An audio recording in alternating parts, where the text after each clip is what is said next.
Buenas tardes a todos, buenas tardes.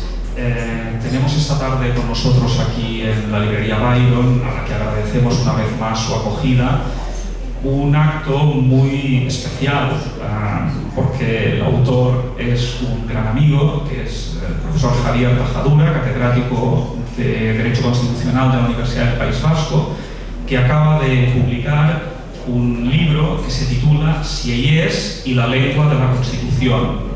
Está editado por Acenaica Ediciones, es muy reciente, año 2023, en el que, y este será el objeto de esta presentación-debate, pasa repaso a la vida y a las aportaciones que Sieyès tuvo a lo largo de su larga vida, pero sobre todo focalizadas en un momento determinado que es el decenio revolucionario. Yo creo que el libro parte de una muestra de sorpresa, me parece a mí, no sé si lo fue para el autor, desde luego sí para algunos lectores, y es cómo es posible, son las primeras palabras de la introducción, que una persona como Sieyès, de la que todos más o menos tenemos algún conocimiento, algunas intuiciones, y luego irán saliendo, no tenga una calle dedicada, no tenga una estatua en París. Y esto ya de entrada es una causa de sorpresa. ¿Por qué? Porque nos viene a la cabeza lo que seguramente los que habéis estudiado algo en alguna carrera, en Derecho, en Políticas, etcétera, de Sieyès, o simplemente, yo creo que ya en el bachillerato al hablar de la Revolución Francesa salían unas aportaciones de Sieyès en varios momentos de la Revolución Francesa. Sieyès es el protagonista primero, en un primer momento, a través de su opúsculo ¿Qué es la nación? Y ahí pues, se elabora la idea del poder constituyente, la idea de la nación política. Luego él participa muy vivamente en los debates de la Asamblea Nacional en torno a la representación política, al mandato. Hay ahí unas aportaciones también considerables.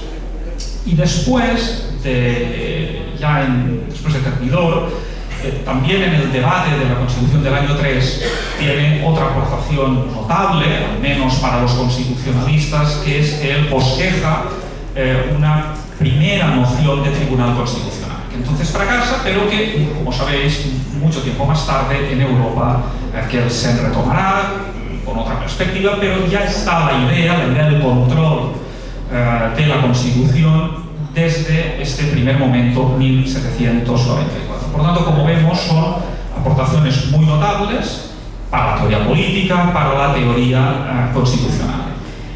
Y a pesar de esto, digo, no tiene ni calle ni estatua en París. Luego, por otro lado, tiene discípulos muy importantes, Constant es uno de ellos, por tanto, también desde ese punto de vista hay una cierta prolongación después de Sieyès de sus ideas adaptadas a un determinado momento del liberalismo en la primera parte del siglo XIX. Y otra sorpresa que también se subraya en estas primeras páginas es que durante el siglo XIX Sieyès prácticamente no tuvo una atención por parte de la doctrina, por parte de la academia constitucionalista en Francia, ni en Francia ni en otras partes. Hay que esperar al siglo XX para que Bastide le dedique en los años 30 una obra muy notable, y entre nosotros también en los últimos años, antes de esta edición que hoy tenemos el gusto de presentar, el profesor Ramón Maiz le dedicó también un ensayo y una introducción a un libro que recoge discursos y demás textos muy notable. Por tanto, también tardó el reconocimiento entre la doctrina académica. Pensar en las razones de esto, Javier bosqueja ideas, de hecho ordena el libro en torno a las grandes aportaciones que tuvo Sieyès, poder constituyente, nación, la representación y finalmente el control de constitucionalidad. Y no me quiero olvidar, porque creo que es una originalidad de este libro muy destacable, el anexo final, en donde hay una serie de fotos, unas ilustraciones de la época y que van siendo comentadas. La última de las cuales, por cierto, es la tumba de Sieyès con una foto de Javier en el cementerio. Es muy bonito esta última parte porque me parece ahí se entiende el contexto, se entienden los amigos, se entiende la misma obra de Sieyès en estos momentos tan particulares que estoy señalando. Y luego está efectivamente su vida. Y quizás su vida nos da una clave de por qué a lo mejor pasar desapercibido durante tanto tiempo. Hay dos momentos, hay más, pero hay dos momentos que fueron muy polémicos en la vida de Sieyès. Su voto a principios de 1793, en enero, condenando a muerte, él participó en la convención votando a favor de la condena a muerte de Luis XVI, un momento muy crítico, ahí se enfrentó con amigos suyos tan queridos como Condorcet, por ejemplo, y el segundo momento, él es el instigador del 18 lugar. Por tanto, hay ahí también una crítica como él abrió las puertas a Napoleón y de alguna manera rectificó la marcha de la revolución. Hay un aspecto que quizás lo apuntó Saint-Beuve respecto al último momento de su vida, cuando ya tras la restauración él pues, adopta una posición muy discreta, en parte en el exilio, después cuando vuelve, y es los silencios de Sieyès. Sieyès mantiene estratégicos silencios a lo largo de su vida. El silencio fue entre 1791 y 1792, después en aquel momento ya que ya estaba encauzado el proceso, pero ahí no se siente muy cómodo. Silencio es en la fase álgida de la convención y estos últimos silencios en la restauración, los silencios de Sieyès. Y de todo esto que nos podría parecer una incoherencia de vida, una incoherencia en la obra, quizás tú apuntas que hay de fondo una línea de coherencia que es la defensa de la libertad, dices textualmente. Yo a veces he dicho a mis alumnos, Sieyès fue, quizás exagerando un poco, un liberal radical en 1789, cuando es uno de los que encabezan la revolución, y luego, tras el shock que supone la convención, con la dictadura de Robespierre, se vuelve un liberal conservador. Por tanto, busca más los límites al poder. Y ahí entra esta segunda etapa, en 1794, el control de la Constitución, etc. En cualquier caso, esa idea de libertad me parece, efectivamente, da cierta coherencia en esto. Si en el 19 la obra de Sieyès podía sonar a algo muy novedoso, pero realmente no entroncaba con una realidad que era la Constitución histórica y con las garantías, si se quiere, políticas de la Constitución y frente a las jurídicas, Sieyès nos da un legado que efectivamente luego fue redescubierto, fue profundizado y, como tú también muy bien dices, y con esto acabo, le hace figurar entre los founding fathers del constitucionalismo europeo continental. Este es un muy breve resumen, una muy breve clave de lectura que aporto. A partir de ahí yo callo, solo quiero dar las gracias y presentar a quienes nos acompañan esta tarde aquí en esta mesa. Son concretamente el doctor Xavier Bosch, catedrático de Derecho Constitucional en la Universidad de Barcelona, y el profesor Josep Paqués, profesor de Ciencia Política y muy en concreto de Teoría Constitucional, aunque él también se dedica a relaciones internacionales, etc., pero aquí está quizás como teórico de la política, y todos ellos son buenos amigos y a los que agradezco, junto con el autor, esta tarde aquí y además a todos ustedes por su presencia. Primero comentarán los panelistas sus impresiones, acabará esa primera parte el profesor Javier Tajadura y luego cederemos la palabra a ustedes por si quieren intervenir. Gracias. Bueno, empiezo yo. Muchas gracias primero de todo por haberme invitado en esta sesión con tantos amigos y sobre todo con el que es protagonista hoy de un libro excelente, que no se me pase. Recomiendo encarecidamente este libro.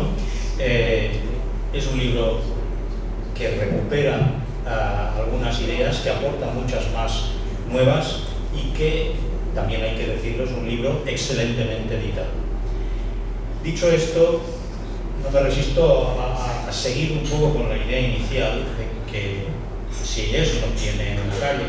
De hecho, me parece que tampoco la tiene Robespierre, y en los debates que surgieron a propósito del bicentenario de la Revolución Francesa, proliferaron libros y una gran polémica, porque el comisario fue alguien que tenía una visión un poco, diríamos en nuestra visión, revisionista, François Furet. Yo recuerdo a algunos profesores de la Universidad de Montpellier, a la que yo entonces acudía con una cierta frecuencia, que estaban indignados porque se salía un poco del campo. Bueno, este libro nos da una visión fundamental.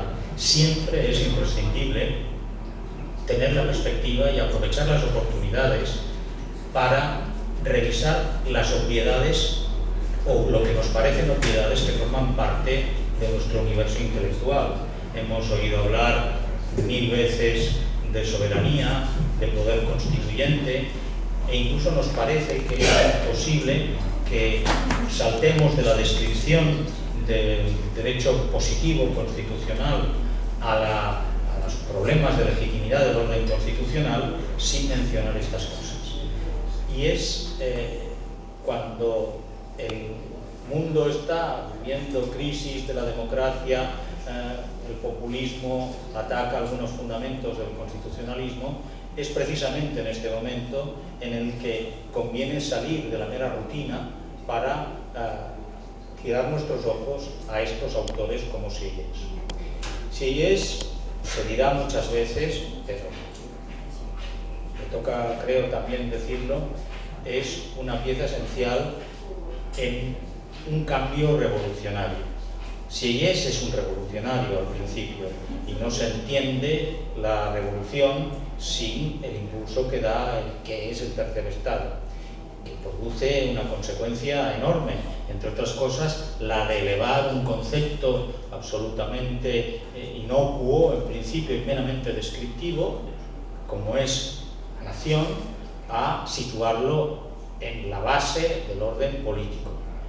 Es también parte de la mitología, como Goethe asiste a la batalla de Valmy en 1792, en la que los franceses derrotan a los prusianos y se lanzan al ataque gritando «Vive la nation». Por primera vez en la historia, la gente iba a matar y estaba dispuesta a morir en nombre de esta idea, 3 años después de que es el tercer estado. Eso por sí solo, no hace falta insistir en lo que significa otorgar categoría de legitimidad, de fundamento de legitimidad política a la idea de nación para nuestra historia más reciente, no hace falta destacar esto, eso yo creo que se debe a Sieyès. A partir de ahí hay otras cosas que no son tan obvias y que el autor hace muy bien en rescatar, en presentar y en ordenar. Yo quiero destacar, ya se ha dicho, la diferencia entre poder constituyente y constituido. No se ha destacado tanto y no se conoce tanto la crítica que él describe muy bien, que hace el propio Sieyès a la idea de soberanía. Parecería que no podemos pensar el derecho constitucional sin acudir a la idea de soberanía y sin embargo tiene un potencial negativo que Sieyès describe y Javier Tajadura traslada esta descripción perfectamente. Por otra parte, también Sieyès tiene una dimensión que Javier Tajadura dibuja muy bien, que es la de un ingeniero práctico del ejercicio del poder, la división territorial que se plantea casi en términos geométricos, en un discurso muy brillante. Y luego, no por lo último, lo menos importante, luego también la distinción entre poder constituyente y poder constituido. Y ahora aquí me voy a permitir entrar en algunas observaciones que me gustaría que pudieras comentar. La primera, por mencionar lo que ya he dicho acerca de la división territorial, y primero la de su propia idea de nación. En algún momento, bueno, en algún momento no, dedicas un apartado muy importante de este libro a destacar la visión socioeconómica que tenía. Yo me gustaría que me convencieras, porque yo parto bastante de la idea de que Sieyès básicamente presenta un concepto de nación de alcance jurídico-político. En la definición que da en el tercer estado, él dice que el elemento esencial, con un etcétera que no sé a qué se refiere, es el estar bajo una misma legislatura, la exclusión de los privilegiados. Pero vamos a la cuestión de la división territorial. Es cierto, es evidente y es su diseño, esto no tiene ninguna duda, que su diseño de los departamentos da como resultado unas demarcaciones que transforman completamente un mapa francés privado de las identidades previas a la Revolución, o esta es una pretensión. Sin embargo, hay un punto, porque me entretuve en mirar el discurso, que me llamó la atención, porque sí es cierto, y tú lo dices, que él, de un modo que parece un poco paternalista, dice a los bretones y a los provinciales: ustedes no se preocupen porque seguirán con sus amigos, irán al mismo mercado. Sin embargo, en el mismo texto, a continuación, dice: pero bueno, tal vez podríamos admitir que los bretones tuvieran su propia demarcación y 2 o 3 más. Claro, a mí me recuerda un poco esto a las nacionalidades históricas, pero es un gesto, no sé si de realismo, de incoherencia, que alguien que parece movido por la visión casi geométrica de las cosas llega a decir esto, esa especie de excepción. Y luego, para volver a un aspecto que no sé si es posible solucionar, esta distinción tan tajante, tan útil y tan imprescindible que se recuerde una y otra vez entre poder constituyente y poderes constituidos, cuando se enfrenta a la descripción por decirlo en términos contemporáneos, del Tribunal Constitucional, no sé si él resuelve el problema, porque es verdad que dice que no se puede dejar al Tribunal Constitucional la idea de iniciar una reforma de la Constitución, pero es casi imposible que se resista a la tentación, el Tribunal Constitucional español no se resiste a ella, de considerarse a sí mismo poder constituyente prorrogado. Entonces, ¿hasta qué punto esa paradoja de Sieyès, que además es muy interesante,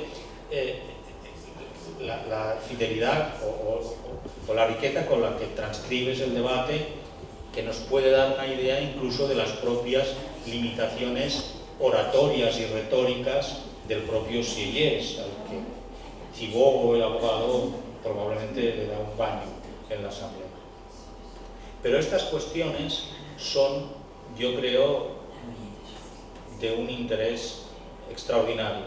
Haces muy bien, y eso solo justifica este ensayo, en señalar la paternidad de Sieyès al Estado constitucional, precisamente por esta distinción de poderes entre poder constituyente y poderes constituidos. Eso me parece que es, casi diría, higiénico en los debates actuales. Pero precisamente por eso algunas de las propias paradojas que yo creo que tiene y que tú apuntas aquí mismo en la obra de Seyés merecen ser consideradas. En definitiva, yo creo que pocas veces en tan poco tiempo la historia del constitucionalismo ha bebido y ha debido tanto a una persona, que tal vez si hubiera tenido un final épico, si hubiera sido arrastrado por el terror, pues quizá hoy sería visto con otros ojos y hubiera sido recuperado como, también pues, me recuerdo en los años 80, como empezó a ser recuperado Constant y el liberalismo, que dejó de ser pecado en aquella época. Pero vamos, quiero terminar reiterando mi entusiasmo por esta lectura. Es un libro que vale la pena leer y que vale la pena transmitir su contenido. Muchas gracias. Bueno, buenas tardes. Cuando José María Castellá me dijo que estaba invitado a participar en este acto, pues me pidió que ejerciera de politólogo. Entonces, secretario de Constitucional al lado, no me queda otra. No voy a jugar un juego que no sea el mío. La primera consideración, bueno, desde luego creo que es un libro necesario, porque Seyés, en mi opinión, ha sido un autor muy maltratado. Maltratado no es que sea criticado, si es criticado es una bendición, es el ostracismo, un contrato de intelectual. Y hay muy poca producción literaria en comparación con lo que Seyés ha sido en la historia del pensamiento político y del constitucionalismo. Por tanto, creo que rellena un hueco y que alguien tenía que atreverse, y me alegra que Javier haya sido tú que dé el paso adelante. Desde luego, académicamente tendrá mucha autoridad.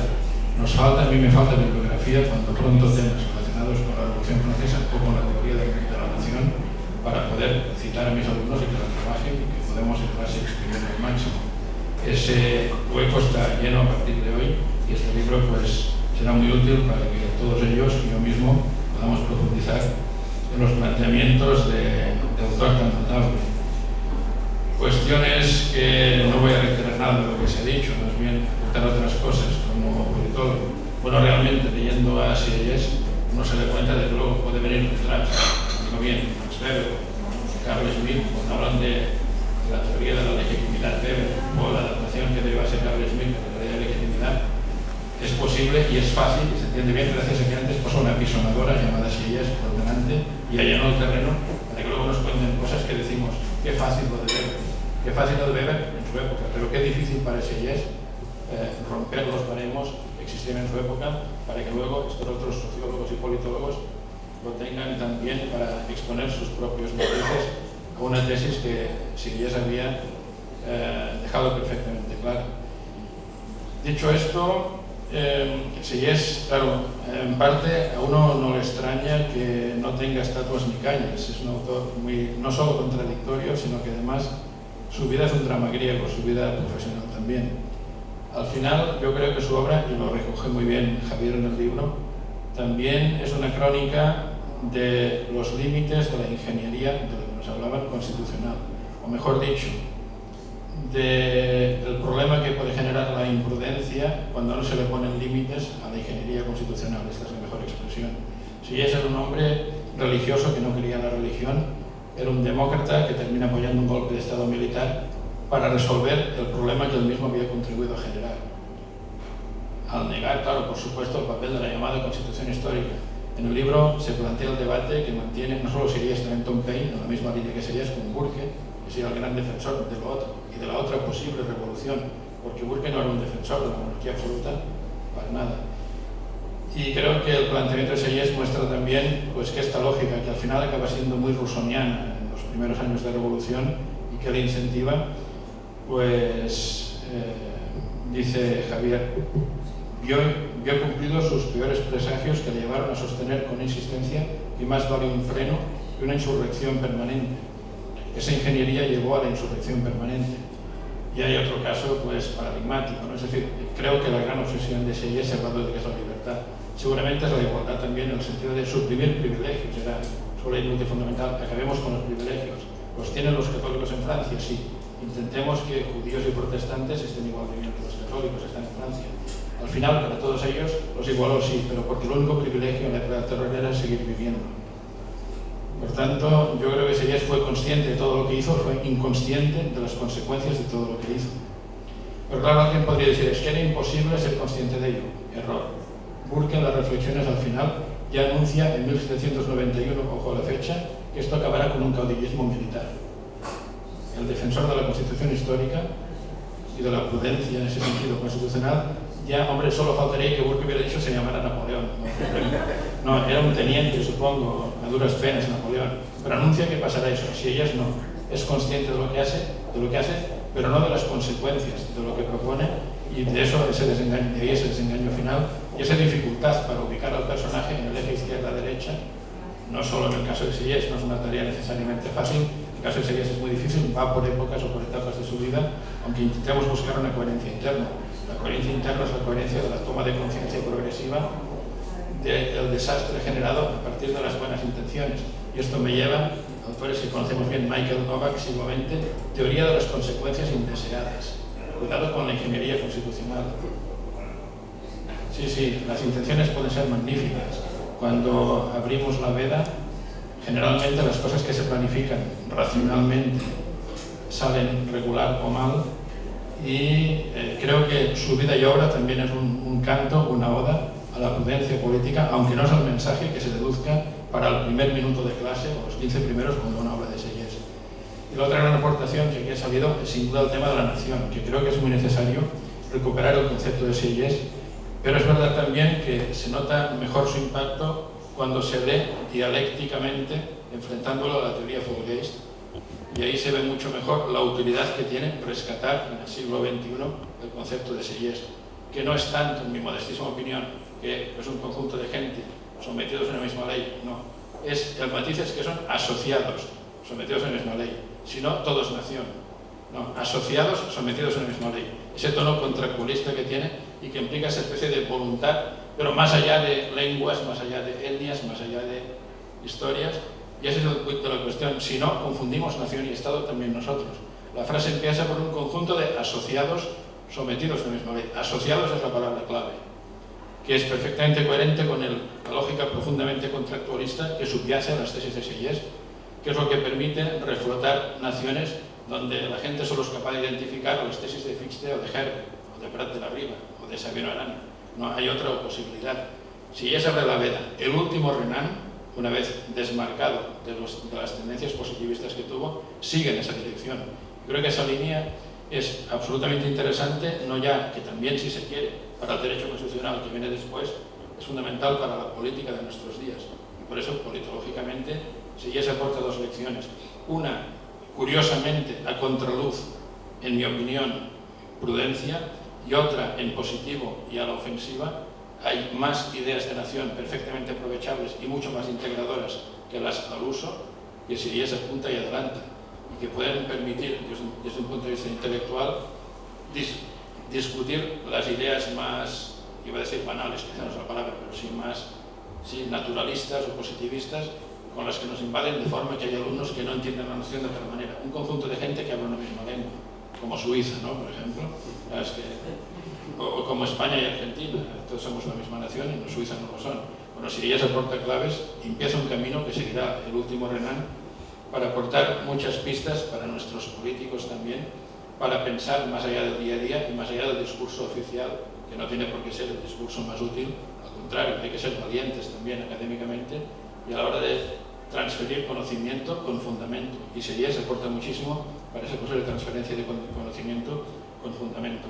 Y en esta encrucijada entre constitucionalistas y politólogos, pues desde luego es un campo muy bonito y muy abonado, porque nuestro objeto de análisis es el mismo, nuestro método no, el objeto sí. Pues al final ahí nos encontramos y seguramente que hay muchas cosas que decir que agradecerían a aquellos que necesitan materia prima, materia gris para tomar decisiones, para fundamentar las que toman y para construir proyectos. Y en ese sentido, Sellés sigue siendo un tipo de máxima actualidad en el siglo XXI, lo que está por llegar.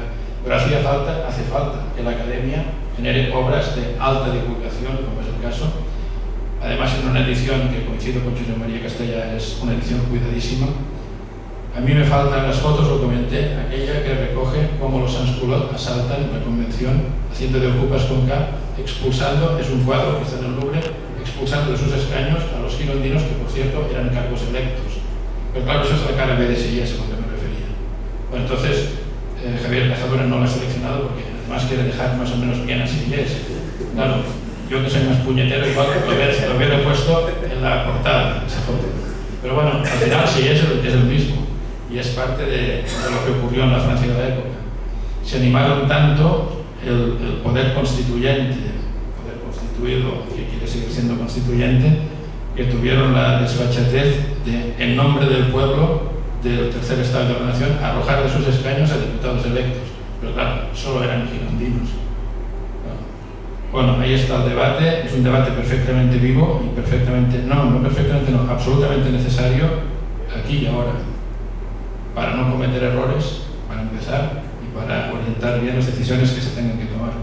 Por tanto, muchas gracias por el regalo, porque el regalo es el libro físico, es la obra en sí, y va a ser muy útil a nivel universitario, desde luego para el gremio de la ciencia política, ya te digo yo que de la máxima utilidad, lo escribiremos muchísimo, porque además está escrito en un estilo, como era de esperar, excelente, es muy claro, es complejo y a la vez claro, y que es de lo que se trata, y por tanto es un excelente servicio a la academia.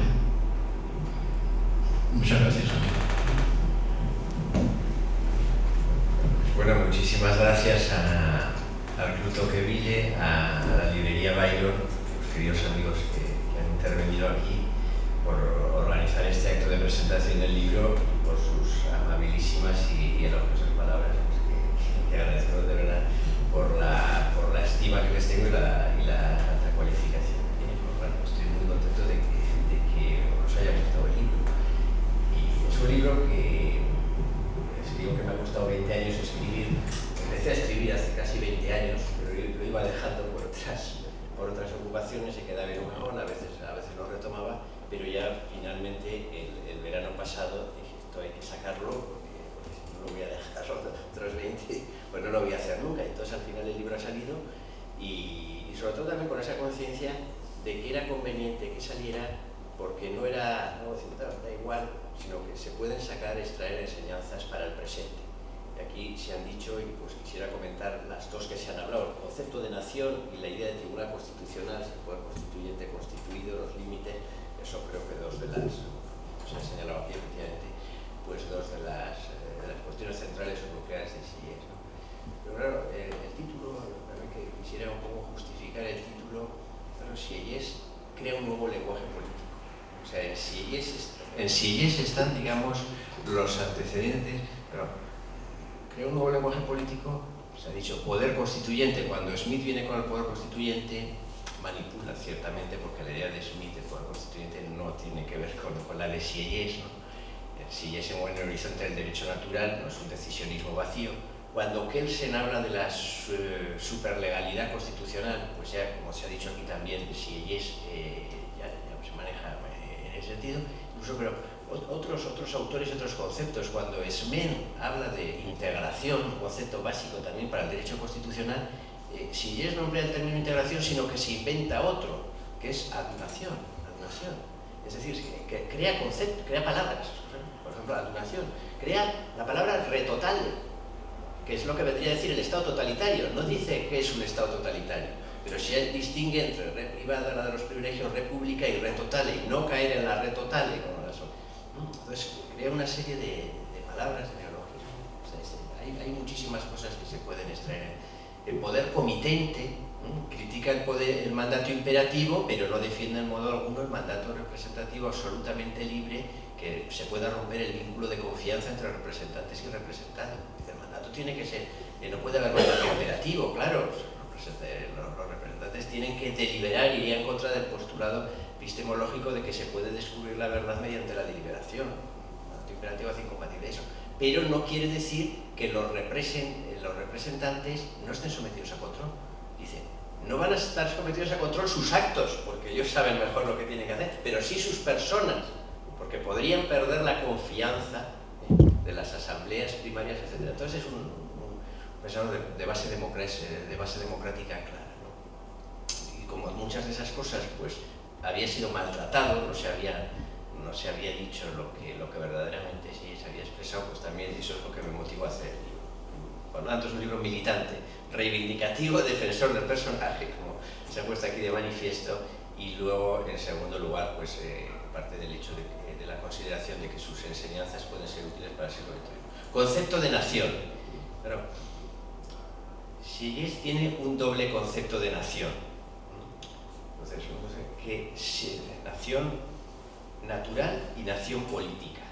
La nación política es lo que luego va a llamar pueblo, ¿no? Pero vamos a ver la nación natural y la nación política. Ese doble concepto de nación tiene algunas características comunes, y otras diferentes. No vamos a explicarlas lo más brevemente posible.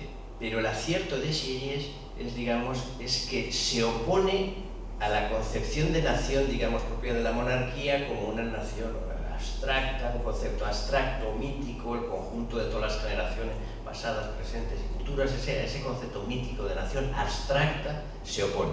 Se va a oponer también, digamos, a esas concepciones, digamos, románticas de la nación como expresión de la cultura de un pueblo.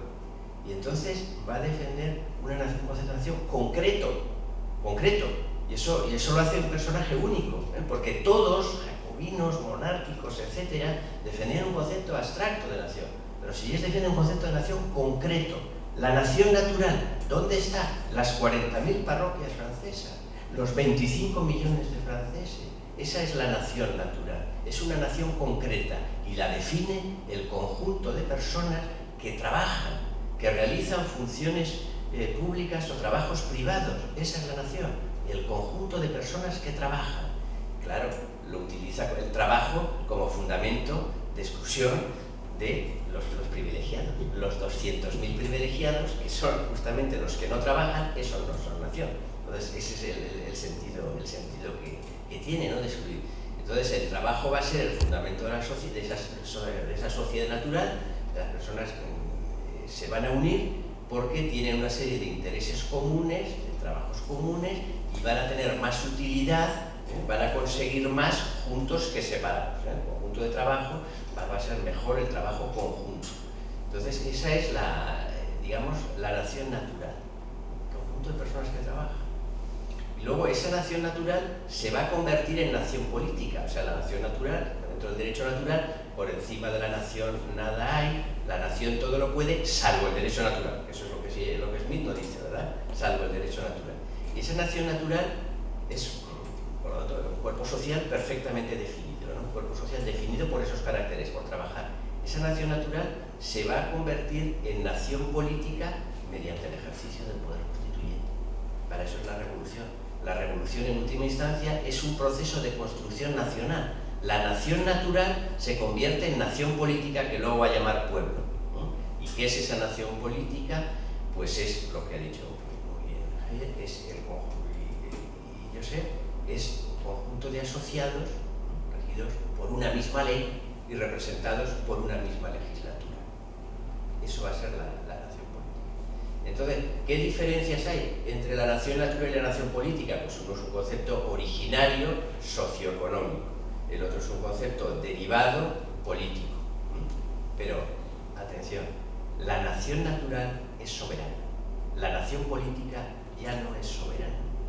O sea, desde el principio la idea de que esa nación tiene el poder constituyente, la función es que la nación, cuando ejerce el poder constituyente, ese titular, para hacer una constitución no vale la histórica, la antigua, esa no es constitución, pues hay que crear, hace falta un sujeto, buscar un sujeto que pueda hacer la constitución. Y para eso, ese sujeto va a ser la nación natural. Ahora bien, cuando la nación natural a la que se atribuye el poder constituyente se transforma mediante el ejercicio del poder constituyente en nación política, esa nación política ya no es soberana, sino que van a ser una serie de poderes constituidos ilimitados. Y dirá aquello de la soberanía, como cualquier poder ilimitado, es un monstruo en política, es un tremendo error del pueblo francés que no hay que volver a encontrar. La soberanía es una superstición monárquica. Es decir, la soberanía es una superstición monárquica, y no se trata simplemente de decir la soberanía del rey, ahora pase a la asamblea, pase a las secciones, que es peor todavía, es una idea jacobina de que pase a las secciones siempre y cuando nos voten a nosotros, claro, porque si las secciones votan a los girondinos, entonces la soberanía reside en la virtud, ¿no?, o en la minoría virtuosa, etcétera. Esto todavía una concepción más abstracta, más metafísica y más fantástica. Entonces esa es la idea principal. Es decir, que en el Estado constitucional, lo han dicho en el siglo XXI, que él se lo quiere, no es soberano, pero es que eso ya está así, es que en el Estado constitucional hay soberano. La soberanía está en la nación natural, pero luego la nación política ya va a estar limitada por la Constitución. Una Constitución o es un conjunto de leyes obligatorias o no es nada. Una Constitución puede ser incumplida y entonces para que sea algo hace falta un guardián o alguien que pueda velar por corregir sus incumplimientos. Eso está ya ahí. Luego está la idea de superlegalidad. Claro, la idea de la distinción entre poder constituyente y poderes constituidos es fundamental, no solo por eso, sino el poder constituyente como limitado, sino porque al rechazar contundentemente si es el modelo de Montesquieu de la división de poderes como pesos y contrapesos, el único límite posible al legislador, al no haber bicameralismo o poder colegislador al rey o todas esas cosas a las que siempre se opuso, el único límite al poder legislativo es esa distinción entre poder constituyente y poder constituido. Por lo tanto, su idea de guardián del Tribunal Constitucional era imprescindible. Pero claro, aquí viene el gran problema, ¿no?, que viene indicado. Sieyès considera que es imprescindible que una Constitución se pueda reformar. El procedimiento de reforma le llega incluso a denominar que es el principio de conservación y vida de todo texto constitucional. La Constitución necesita un principio de conservación y vida, y es que ese principio de conservación y vida es que si necesita adaptarse a nuevas circunstancias pueda reformarse, pueda cambiarse. Ahora bien, si se pudiera cambiar de cualquier manera, en cualquier momento, etcétera, viviríamos el poder constituyente permanente, eso sería la insurrección permanente. Entonces, ¿cómo resolvemos esa contradicción, ¿no?, entre la necesidad de reforma, pero la imposibilidad también el rechazo de vivir en una insurrección permanente? Y entonces ya prefigura también este concepto de el poder de reforma como poder constituyente constituido. Entonces, ¿a quién atribuírselo? Y con arreglo a su esquema, digamos, ese poder constituyente constituido, ese poder de reforma, va a tener, digamos, como tres protagonistas o tres actores para que verdaderamente sea un poder constituido y claramente limitado. ¿Y cómo articula Sieyès el poder de reforma? Va a tener parte en el Tribunal Constitucional. El Tribunal Constitucional, primero el Jurado Constitucional, el Tribunal Constitucional y luego el Colegio de Conservadores, tienen la función de, digamos, de iniciativa. Cada 10 años, dice, apartados de las funestas pasiones y del juego político ordinario, a cada 10 años el Tribunal Constitucional podrá realizar las propuestas de mejora, lo llama taller de proposiciones de reforma constitucional. El Tribunal Constitucional podrá realizar las propuestas, pero nada más, simplemente las propuestas. Entonces ya también para salir al paso de todos estos que decían, es que al final el Tribunal Constitucional va a ser todopoderoso, claro, y efectivamente lo sería si pudiera libremente cambiar la Constitución, pero no, en el campo de la reforma, que es el que ahora nos ocupa, simplemente puede iniciativa. La aprobación corresponderá al Consejo de los Ancianos, pero siempre y cuando las asambleas primarias hayan intervenido como titulares de ese poder comitente y hayan delegado, es decir, expresamente le hayan atribuido al legislativo el poder de reforma de la Constitución, que en principio no lo tiene, porque eso es cierto. El poder comitente, que es el de delegar la representación, si ya se distingue que hay dos tipos de delegación: la ordinaria, a la Asamblea Legislativa, al Poder Legislativo ordinario, y hay otra delegación especial que tiene que ser expresa para reformar la Constitución. Con lo cual la reforma tendría la misma base democrática que siempre en su esquema, porque habría sido autorizada por esas asambleas primarias. Claro, no cualquier cosa, sino solo sobre las propuestas hechas por el tribunal y luego aprobadas por el Consejo de los Ancianos, y además no en cualquier momento, sino que dice, pues ahí convencionalmente, pues dice cada 10 años, podría haber dicho, pero digamos que es un diseño coherente con su esquema. Ahora bien, el Tribunal Constitucional, además de hacer la iniciativa de reforma, claro, tiene otras funciones importantes que hay que señalar. Por ejemplo, o sea, en un ambiente, digamos, por eso se queda solo, absolutamente solo. Todos votan en contra del Tribunal Constitucional, no voy a contar todos los debates. Se queda absolutamente solo. ¿Por qué? Porque era un ambiente en que proparlamentario, en que era imposible que asumieran los propios parlamentarios que ellos eran una amenaza para la libertad o una amenaza para la Constitución. Entonces eso, luego que se dice el tribunal es inútil, el tribunal además es muy peligroso, entonces, bueno, vale, inútil, peligroso, pero entonces, ¿qué pasa entonces cuál es el guardián de la Constitución? Y entonces dicen, no, la Constitución no necesita guardián, ya bastan los poderes constituidos y el pueblo. Contrasta, digamos, la contundencia y la actitud de los argumentos críticos con la poca entidad, digamos, de la propuesta o de la alternativa que formulan tanto el juez como el Tribunal Constitucional puede anular los actos del Legislativo, del Consejo de los Ancianos y del Consejo de los 500, y porque uno y otro que respectivamente pueden acudir a él, pero también una minoría de una de las asambleas legislativas puede acudir al tribunal. Eso ya en la época pareció ya un disparate. ¿Cómo es que acaso el tribunal va a proteger a las minorías? Eso va a ser la presión de la minoría por la mayoría, le responde. Pero vamos, es lo que hoy en el siglo XX, efectivamente, el tribunal es protector de las minorías, tal como lo configura también Kelsen. Entonces, eso ya lo vio, como protector de las minorías, como defensor, digamos, de las posibles violaciones de la Constitución por el Legislativo, como Tribunal de Derechos Humanos o de Equidad, porque le atribuye también una función cuando las ley positiva nos da una especie de derecho de gracia, una cosa también interesante. E incluso como intérprete, como unificador de la doctrina constitucional sobre un tema. Dice, si era peligroso esto que hubiera 300 costumbres, ese agarramiento de normas que había en el antiguo régimen, no sería peligroso que también se interpretara, digamos, la Constitución de diversas maneras, con lo cual está de muchísimas funciones, el alcance que da el Tribunal Constitucional. Claro, pero el problema último, digamos, que tú bien has planteado, es que efectivamente, por muy bien configurado o diseñado, el contexto, pues igual ese diseño obviamente era mejorable, pero eso es lo que se puede traer en nuestros días, hoy mismo. Un tribunal constitucional, me da igual el español, el alemán, o cualquier mecanismo, por muy bien diseñado que esté, ese peligro existe. O sea, la pregunta última que formulan los contradictores, ¿quis custodiet et ipsos custodies? ¿Quién nos guardia de los guardianes? Es decir, claro, ponemos en la cúspide de su modelo político-jurídico está el Tribunal Constitucional. Y en los estados constitucionales del presente, del siglo XXI, el Tribunal Constitucional es la clave de bóveda del sistema. Por citar al maestro García Pelayo, la coronación del Estado Constitucional de Derecho. Eso quiere decir que si esa clave de bóveda cae todo el edificio. Pero no tenemos tampoco respuesta para poner por encima del Tribunal Constitucional a otro, ¿no? Como decía, yo contaba esta anécdota, decía yo, dirigida expresamente a la Batesilla, ¿no? Conozco un pueblo de la India en que se preguntan de cómo está sostenido el mundo. Y dice, el mundo reposa sobre el lomo de un elefante. Y luego le preguntamos, bueno, ¿y el elefante sobre qué se sostiene? El elefante se sostiene sobre el caparazón de una gran tortuga.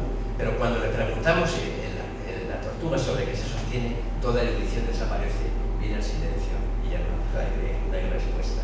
Pues en este sentido es la pregunta, probablemente una de las preguntas nucleares de la teoría política moderna, ¿no? Que podría proyectarse hasta el infinito, ¿no? O sea, ¿quién vigila a los vigilantes, ¿no?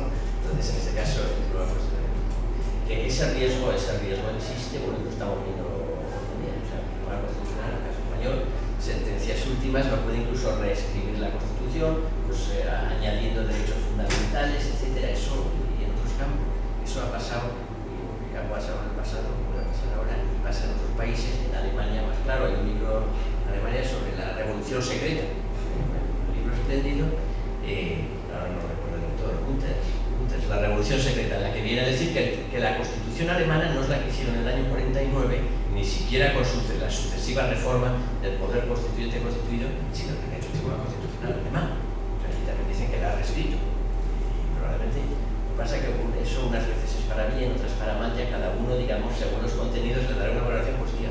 Pero desde el punto de vista metodológico, qué duda cabe que el Tribunal Constitucional ha ido mucho más allá de ser un órgano de interpretación, de permitir la evolución, sin necesidad de acudir a la reforma, y ha habido exceso. En todas partes, probablemente eso ha ocurrido. Pero digamos que eso es más bien ya un tema para la discusión del presente, de los problemas del presente, pero a la hora de hablar de Sieyès, lo que hay que poner de manifiesto es la originalidad, o sea, y el hecho de haber tenido esa visión de futuro, de haber captado en unos momentos en que nadie era capaz de ver esos problemas, a pesar del terror. Es decir, que ese ambiente proparlamentario podría haber estado justificado en el año 90-91, pero en el año 95, que es cuando él formula sus importantísimos discursos del 2 y el 18 terminador de 1795, después del terror, pues parece que ese ambiente proparlamentario no había incluido en modo alguno. Entonces, eso en cuanto al Tribunal Constitucional, digo que eran las cosas más importantes que me habéis señalado. Y ahora creo que lo más importante puede ser las Efectivamente, si queréis, os paso el micro.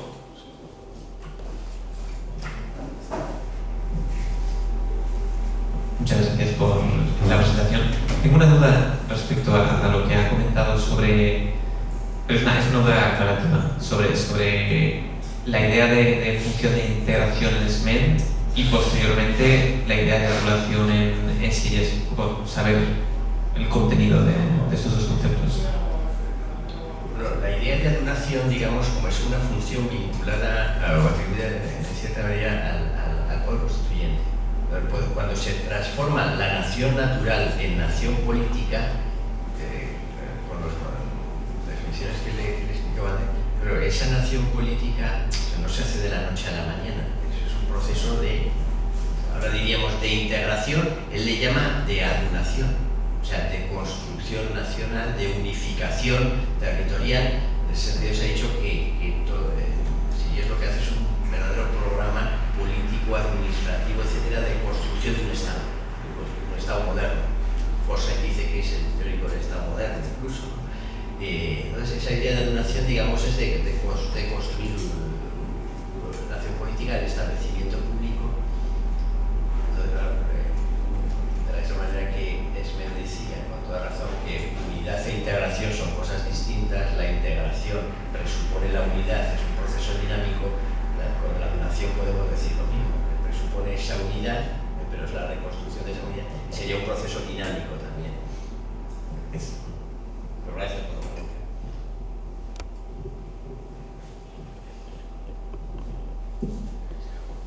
Muchas gracias. El Abat Oliva tampoco tiene una calle en Barcelona, siendo un personaje esencial en la historia política de Cataluña. O sea, que no es el único que ha padecido esta grave. Verdaderamente la idea hoy, en este momento en España, la idea de quién controla al Tribunal Constitucional me parece particularmente sugerente y actual, dada la situación que vivimos. Yo quería bajar al concepto de nación política viniendo del País Vasco. Realmente la presencia del Estado como tal en el País Vasco, el último atisbo que quedaba, que era la gestión de la seguridad social, ha desaparecido. Lo único que puede quedar parecido a lo que era la Administración General del Estado en el País Vasco, bueno, evidentemente el Poder Judicial, pero fuera de eso, pues son las oficinas de correos y las aduanas. Entonces, desde el punto de vista del tejido institucional, eso cómo afecta al desenvolvimiento de la vida pública. A partir de esa diferencia de nación política, digamos, como que se desvanece, ¿no? Bien, gracias. Muchas gracias por la pregunta. Efectivamente, bueno, para que la Constitución pueda cumplir, digamos, su función de integración, es necesario, evidente, una presencia, digamos, del Estado en todo el territorio, del poder central en todo el territorio. Eso, cualquier Estado federal o cualquier Estado descentralizado del mundo, pues es un mecanismo, una técnica para dividir el poder, para separar los poderes, pero tiene que coexistencia de poderes, poder territorial y poder central, todos constituidos y sometidos a la Constitución. Tan limitados están los poderes territoriales como el poder central por una Constitución común. pero efectivamente puede llegar a ser problemático cuando la presencia, digamos, de uno de los poderes, en este caso el poder central, pues se va atenuando, diluyendo o llegando prácticamente a desaparecer. Si desapareciera, la integración ya se rompe. Entonces, la integración como proceso dinámico, digamos, es un concepto tendencial, ¿no? Puede haber más o menos integración, hay que intentar que la integración vaya más y probablemente con este caso que me dice, pues se ha recorrido el camino inverso.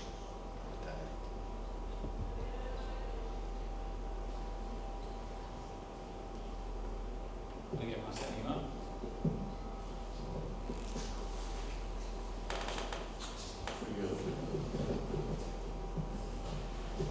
No me ha quedado muy claro, perdón, buenas tardes y gracias por la presentación y el libro. No me ha quedado muy claro la relación, claro que no vengo del derecho, la relación de Sieyès con Napoleón, que le influyó. La relación de Sieyès con Napoleón es apasionante, tanto es así que el editor me pidió permiso para poner a Napoleón en la portada. Dijo, va a vender más. Dale, pues la portada, ponerla como yo le di plenos poderes para la portada, porque son unos editores excelentes, ¿no? Que todo agradecimiento a ellos es poco, y la portada es íntegra de ellos, incluido el texto de Napoleón. La portada muy francesa. Sí, el rojo. Bueno, se podía decir, lo ha dicho Antonio Hermosa, profesor de filosofía de Sevilla, que a Sieyès se le podría poner el epitafio de la paradoja. La paradoja lo ha dicho también Joseph, ¿no? Entonces, el artífice de las jornadas de junio de 1789, en marcha, digamos, en todo el proceso revolucionario, contribuye a la destrucción del antiguo régimen. Y pues es el artífice del 18 de Brumario, del golpe de Estado del 18 de Brumario, que va a dar lugar a la dictadura de Napoleón. ¿Qué es lo que ocurre? Bueno, Sieyès conoce a Napoleón en el año 1797. Se conocen, en 5 minutos le voy a responder básicamente. Le conoce en 1797 cuando incluso de una serie hay una comida relevante en el Instituto de Francia, y las crónicas dicen que es la primera vez que Sieyès se sienta al lado de Napoleón y hablan de metafísica y tienen una conversación bastante interesante. Luego, en un homenaje que se le hace a Napoleón también en la asamblea de los 500, una comida multitudinaria, y también están Sieyès y Napoleón. Y luego, finalmente, la Nochevieja, digamos, de ese año 1797, en casa de Madame de Staël, ya una fiesta, una cena de fin de año. También Madame de Staël invita a Sieyès, que era amigo, y a Napoleón. Y luego, ya a partir de 1797, Sieyès marcha a Prusia, donde va a ser nombrado embajador en Prusia, y va a tener un gran éxito diplomático, lograr la neutralidad de Prusia. Éxito diplomático que luego va a explicar también que le llaman luego del directorio, ¿no? Y Napoleón ya se marcha allí. Ese es un encuentro decisivo, ¿no? Esa reunión de 1797, van a pasar luego 2 años, pero ya en 1797, cuando le llaman a Sieyès luego para el directorio, Sieyès ve cuál es la situación. La situación es, cuando va a presidir el directorio, es decir, cuando finalmente con 51 años llega a la Suprema Magistratura del Estado, ese Estado está al borde del colapso por varias cosas. Los monárquicos quieren derribar el régimen. Los jacobinos quieren derribar también el régimen del directorio. Digamos, con los términos de ahora, que por la izquierda y por la derecha el régimen está pedido. Por otra parte, el mismo Sieyès había sido siempre enemigo de ese régimen, porque no le habían hecho caso en 1795 para nada, y era un gran crítico de la Constitución. Y luego, aparte, estaba la situación internacional, Holanda, Inglaterra, etc. Y en esa situación, Sieyès dice, hace falta estabilizar esto, y en eso pronuncia una de esas frases célebres, ¿no? También Sieyès pasó la historia por frases célebres. Primera es, oiga, usted durante el terror que hizo, es sobrevivido. Aquí va en la en el año 99 va a decir: yo busco una espada, yo busco una espada. Entonces le hubiera gustado buscar un militar más dócil, menos inflexible, porque claro, Sieyès y Napoleón eran lo opuesto. Sieyès era el gran amante de las teorías, Napoleón aborrecía las teorías. Sieyès era un gran defensor de la libertad, Napoleón no iba a tolerar, como luego le voy a decir, que nadie pudiera limitar su voluntad. Sieyès era partidario de la razón y la reflexión, y Napoleón simplemente de la utilidad. Pero la cuestión es que por una serie de militares fallan y al final Sieyès y Napoleón se necesitan mutuamente. Napoleón necesita a Sieyès, en principio, porque necesita a alguien del poder civil que dé legitimidad a lo que si no hubiera sido simplemente un golpe militar en abstracto. Y Sieyès necesita a Napoleón porque necesita apoyo militar para dar el golpe de Estado. Y Sieyès entonces idea, lo dice Constant, el artífice del golpe del 18 de Brumario para acabar con el régimen del directorio y reemplazarlo por el régimen consular inicialmente los 3 cónsules, que van a ser Sieyès, Napoleón y Dupont, pues lo pergeña. Lo que pasa es que una vez que triunfa, o sea que es derribado el directorio, los planes de Sieyès y de Napoleón son totalmente diferentes y contradictorios. Se pensaba que Sieyès ya tenía redactada la Constitución. Dice, bueno, ahora ya viene usted. Digo, no, se la dicta a Burey de la Muerte, ¿no? Una serie de ideas y tal, que va a haber un colegio de conservadores, el Tribunal Constitucional va a cambiar, el diseño se mantiene, pero hay ciertos pasos, hay cambios, ¿no? Con el modelo del 99. Pero la clave está en una nueva figura importantísima, el gran elector, que no hemos hablado de ella, pero el gran elector sería el equivalente al presidente de la República, pues ya la idea de jefatura de Estado, con una serie de poderes también integradores, simbólicos, etc., pero no hereditario, no hereditario ni privilegio, sino jefatura de Estado, incluso vitalicio. El gran elector va a ser vitalicio, pero no hereditario, y sobre todo el gran elector, aunque va a ser jefe de Estado vitalicio, pero siempre y cuando va a estar controlado por el colegio de los conservadores, que lo puede cesar. Entonces el gran elector era la máxima cúspide del Estado, pero lo podía cesar el colegio de conservadores. Y entonces, claro, cuando le dicen eso a Napoleón, que Napoleón ya ve que él va a ser el gran elector, le dice, sí, esto lo ha preparado para que yo sea el gran elector. Pero seré la sombra, esto será como el rey, pero la sombra desganada de un rey sin poder o algo así. Y entonces Sieyès le pregunta a Napoleón, ¿pero acaso queréis ser rey? Entonces, claro, se ha dado cuenta tarde. ¿Acaso queréis ser rey? Y entonces pues ya rompen, digamos, y por lo tanto también por tercera vez el texto constitucional nada tiene que ver con lo que había sugerido Sieyès. ¿Por qué digo por tercera vez? Porque la Constitución de 1791 tampoco tenía nada que ver, y la de 1795 tampoco. Y entonces lo que sí es cierto es que a cambio del apoyo que le había prestado Sieyès, Napoleón le colma de honores. Le nombra conde del imperio, gran cruz de la Legión de Honor, par de Francia. Y esas son las paradojas. El gran enemigo de los privilegios murió ostentando el título de conde.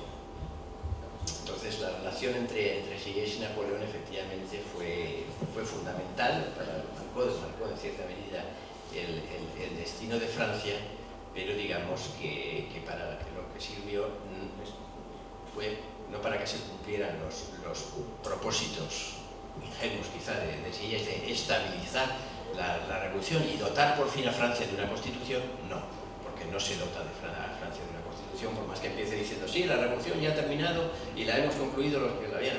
No, es evidente que lo que viene es una autocracia, 1800, 1802, 1804, primer cónsul, cónsul vitalicio con derecho a elegir a su sucesor y luego emperador de los franceses, y todo eso recurriendo a los famosos plebiscitos, ¿verdad?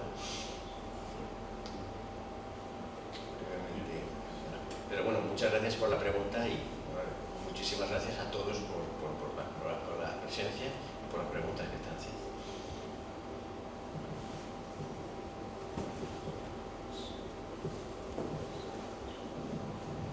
Si nadie más quiere hacer preguntas, yo casi lo que haría sería dar un último turno a los dos contertulios, por si quieren plantear alguna cosa, hacer algún subrayado final.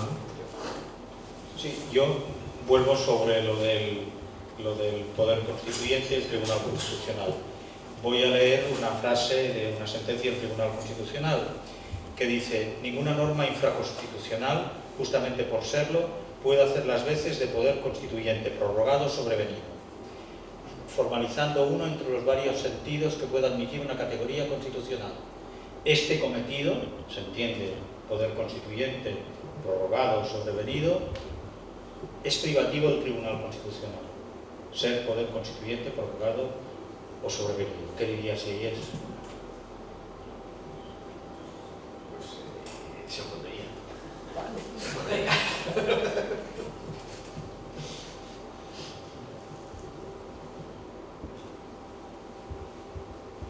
Las constituciones no tenían la distribución de competencias con esas habilitaciones tan extrañas que hace al estatuto, porque este es el contexto. Ya, pero lo que dice es que es el poder constituyente y además, sinceramente, pienso que en la medida que se ha dicho muchas veces en Estados Unidos que es la Constitución, lo que dice una mayoría de jueces es el Tribunal Constitucional. Y cuando Lewis Carroll en Alicia, cuando se encuentran a Humpty Dumpty, que empiezan a discutir y dice pero lo que estás diciendo son tonterías, entonces el significado de la palabra, de las palabras depende, y dice who happens to be the master, que es tanto el amo como el profesor, y el otro dice que sí. Entonces yo no estoy criticando, o sea, no estoy diciendo qué malo es que haya un tribunal constitucional. Lo que estoy diciendo es que seguramente no puede ser de otra manera, pero esto no es lo que quería si es. Sí, claro, es que en el caso español además ocurre el problema estructural, digamos, del ordenamiento, que lo hemos hablado nosotros muchas veces, ¿no? En relación con el tema territorial, claro que la lógica del Estado constitucional, poder constituyente, poderes constituidos, quiebra en España en relación con el Estado constitucional. Porque al no haberse terminado la Constitución o resuelto por el poder constituyente el tema, más que decisión hubo compromiso apócrifo en términos smithianos, y vivimos en un Estado jurisdiccional autonómico, por utilizar la expresión del profesor Aragón. Entonces, claro, lo que ha hecho el Tribunal Constitucional tendría que haberlo hecho el poder de reforma. O sea, tenemos pendiente, yo lo veo así, bueno, le diría así, no lo sé, no. Pero quiero decir que el problema es que la lógica del Estado constitucional, la institución poder constituyente, poderes constituidos, quiebra en la medida en que el legislador orgánico estatuyente y el Tribunal Constitucional interpretar. Todo eso lo hemos resuelto con la idea de bloque de la constitucionalidad. Pero claro, el bloque de la constitucionalidad no emana del poder constituyente. El poder constituyente solo emana de la Constitución. Pero eso ya es una problemática en relación con un tema concreto, digamos, de nuestro Estado constitucional muy relevante. Sí, voy a hacer una reflexión también, ligándola con algunas de las preguntas que se han planteado, que me ha parecido muy sugerente, la del amigo Rozas, sobre lo que ha pasado también en la última sesión de competencias en el País Vasco y, por supuesto, ligándolo con Sieyès. A ver, leyendo a Sieyès, leyendo un libro de Javier, yo tengo la sensación que la otra forma de ver, politológicamente hablando, Sieyès y a su transición de nación natural a nación política, es un proceso que hoy denominamos socioconstructivista. Pero claro, aquí ven con lo del País Vasco también. La idea de Sieyès era, él es francés, sabe cómo es Francia, sabe que es muy diversa, y dice alguna vez, ¿acaso no valen igual los que provienen de los galos, de los vándalos o de los alanos? Es una pregunta retórica en su contexto.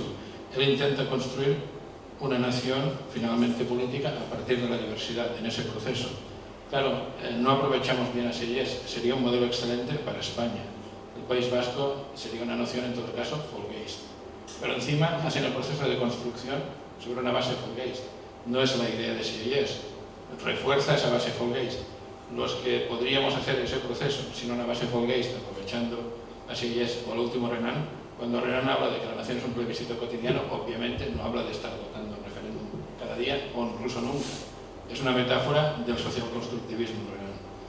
Claro, esto se ha desaprovechado y además lo que ha pasado en el País Vasco, Karl Dodge, Nacionalismo y Comunicación Social, 1953, deja claro que, y es curioso porque pone el mismo ejemplo, está escrito hace 71 años, perdón. El día que el Estado ceda la seguridad social ha desaparecido, como tú planteas muy bien. Porque la gente también se sitúa imaginariamente en una nación o en otra en función de elementos simbólicos de este tipo. Y parece que no es lo más importante, pero lo es cuando además es lo último que te queda.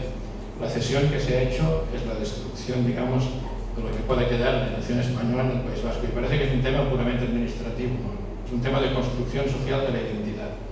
Apuntaría, supongo, si es en esta dirección, porque esto es tecnología siglo XXI, y desde luego yo apunto en la misma. Entonces creo que no lo aprovechamos bien, o lo aprovechan aquellos que ni falta les haría, pero bueno, juegan sus cartas. Se aprovecha en un contexto folgués cuando la lógica de Sellés era la opuesta. En un contexto en que no hay una nación folgués, sin embargo puedo construir una nación política a través de instrumentos como este. Si encima los cedo, es como entregar las armas al rival. Me desnudo, le entrego las armas y que haga conmigo lo que quiera. Bueno, pero sí, me parece... Ya lo discutiremos en la sesión. Sí. Una pregunta breve. Ya se acaba.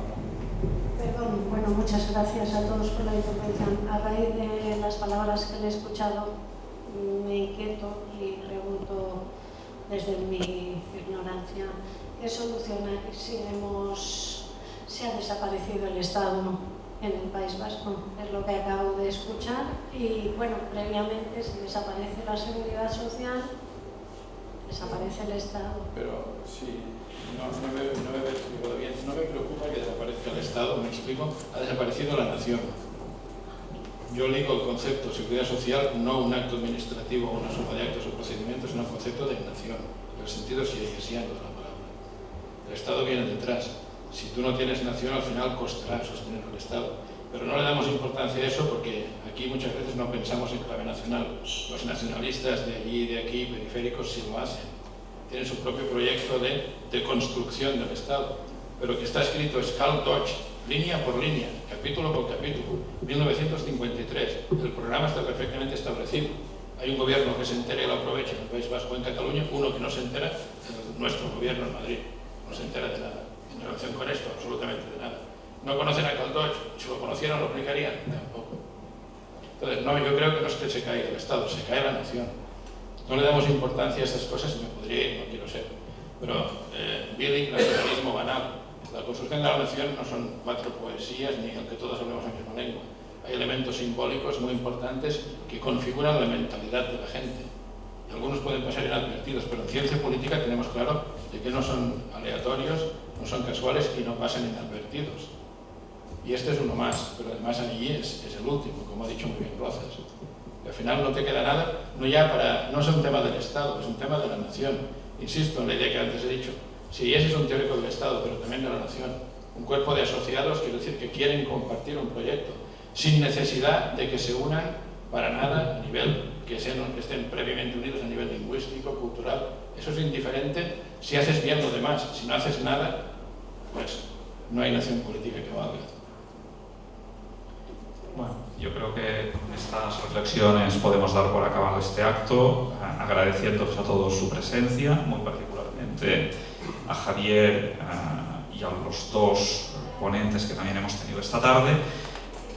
Solo me restaría anunciar los próximos actos, y me acuerdo, creo que la semana que viene, el día 30, en el Círculo Ecuestre, tendremos a Rosa Cullell, que hablará de comunicación política en la actualidad. Fue la directora de la Corporación de Radio y Televisión de Cataluña. El 14 de junio tenemos también en el Ecuestre a Rogelio Alonso, catedrático de Ciencia Política en la Universidad del Rey Juan Carlos, que hablará de Irlanda del Norte. Acaba de editar un libro coincidiendo con los 25 años de los acuerdos de Viernes Santo. Y finalmente, creo que será el último acto de este curso, el 19 de junio tendremos una cena con Alfonso Guerra. Por tanto, será una clausura para seguir hablando de estos temas que, como veis, nos ocupan casi siempre. Gracias y buenas noches a todos.